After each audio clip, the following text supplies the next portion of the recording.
Right 5 రాష్ట్రాల లెక్కింపు ప్రారంభమైంది. పశ్చిమ బెంగాల్, తమిళనాడు, కేరళ, అస్సాం, పుదుచ్చేరి. సో ఈ రాష్ట్రాల వైపు దేశం మొత్తం కూడా చూస్తోంది. రైట్ రాజ్ న్యూస్ స్క్రీన్ పైన అప్డేట్ చూడొచ్చు.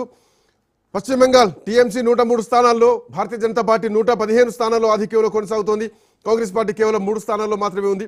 ఇక తమిళనాడు విషయానికి వస్తే డిఎంకే 58 స్థానాల్లో ముందంజలో ఉంటే ఏడీఎంకే 21 స్థానాల్లో ముందంజలో కనిపిస్తోంది. అటు టీవీకే 31 స్థానాల్లో ముందంజలో కనిపిస్తోంది. సో టీవీకే కొంత గేమ్ చేంజర్ కనిపిస్తోంది. ఏడీఎంకేకి కంటే ఎక్కువగా టీవీకే ఇక్కడ కొంత ఫ్యాక్టర్స్ అయితే కనిపిస్తున్నాయి. ఎస్, నిజానికి తమిళనాడు విషయానికి వస్తే ఎన్నికలు అయిపోయిన తర్వాత కూడా టీవీకే ట్రెండింగ్లోనే ఉంచింది. అటు పశ్చిమ బెంగాల్లో టీఎంసీ ఎట్లా అయితే ట్రెండ్ కొనసాగుతోందో